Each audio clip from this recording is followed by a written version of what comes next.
یہ کہانی ایک شہزادی اور سحر انگیز جنگل کی ہے۔ ایک خوبصورت اور پرانے وقت کی ریاست تھی جہاں سرسبز پہاڑ، شفاف جھیلیں اور گہرے جنگلات ہوا کرتے تھے۔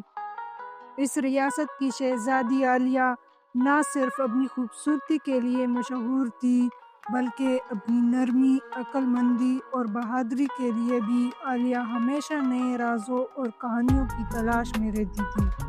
وہ اپنی شاہی زندگی سے مطمئن تو تھی لیکن دل میں ہمیشہ کچھ منفرد اور جادوئی تجربات کی خواہش رکھتی تھی۔ ایک رات عالیہ کو عجیب خواب آیا۔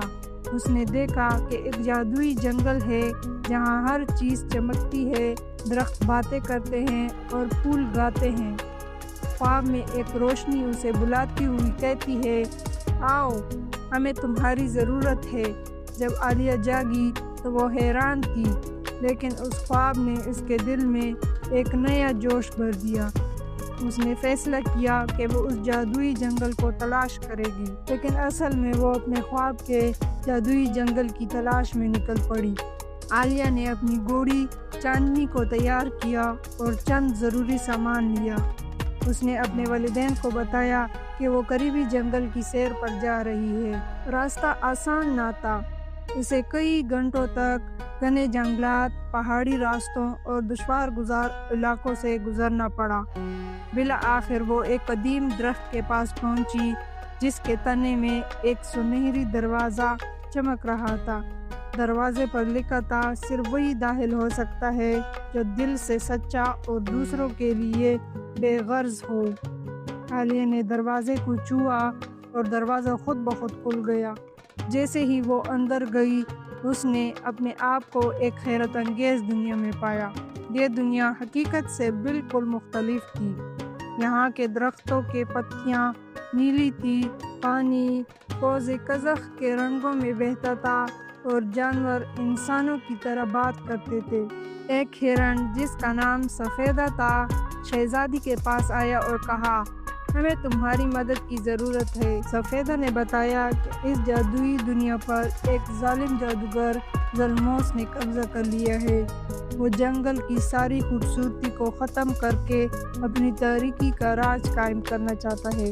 صرف ایک بہادر اور نیک دل انسان ہی اسے شکست دے سکتا ہے۔ شہزادی عالیہ نے بغیر کوئی وقت ضائع کیے ان کی مدد کرنے کا وعدہ کیا۔ عالیہ کو کئی مشکلات کا سامنا کرنا پڑا۔ ایک غار میں اسے چمگادڑوں کے جھنڈ سے بچنا پڑا۔ ایک گہرے تالاب کو پار کرنے کے لیے اسے جادوئی مچھلیوں سے دوستی کرنی پڑی۔ ایک بڑی پہاڑ کے اوپر اسے ایک دیو ہیکل عقاب کے ساتھ بات چیت کرنی پڑی جو اس کا امتحان لے رہا تھا۔ ہر بار عالیہ کی عقل مندی، نرمی اور بہادری نے اسے آگے بڑھایا۔ آخر کار وہ ذلموس کے قلعے تک پہنچی۔ یہ ایک اندھیرے سے بھرا ہوا مقام تھا جہاں سے تاریکی کی لہریں نکل رہی تھیں۔ ذلموس ایک خوفناک جادوگر تھا جو شہزادی کو دیکھ کر ہنسنے لگا۔ تم جیسی ایک نازک لڑکی مجھے نہیں ہرا سکتی، اس نے کہا۔ لیکن عالیہ نے ہمت نہ ہاری۔ اس نے جنگل کی ساری مثبت توانائی کو اکٹھا کیا اور اپنی محبت اور نرمی کی طاقت سے ذلموس پر قابو پا لیا۔ جادوگر کا تاریک دل نرم پڑ گیا اور اس نے اپنی غلطیوں کا اعتراف کیا۔ جنگل دوبارہ روشن ہو گیا۔ جادوئی دنیا کے رہنے والوں نے شہزادی کا شکریہ ادا کیا اور اسے سب نے اپنے دل کی گہرائیوں سے دعائیں دی۔ عالیہ نے وعدہ کیا کہ وہ ہمیشہ ان کی حفاظت کرے گی۔ جب وہ واپس اپنی ریاست لوٹی تو وہ پہلے سے زیادہ مضبوط، بہادر اور دانا بن چکی تھی۔ شہزادی عالیہ کی کہانی ہمیں سکھاتی ہے کہ حقیقی بہادری دل کی سچائی اور دوسروں کے لیے بے لوث محبت میں ہے۔ جو اپنے خوابوں پر یقین رکھتا ہے وہ کچھ بھی حاصل کر سکتا ہے۔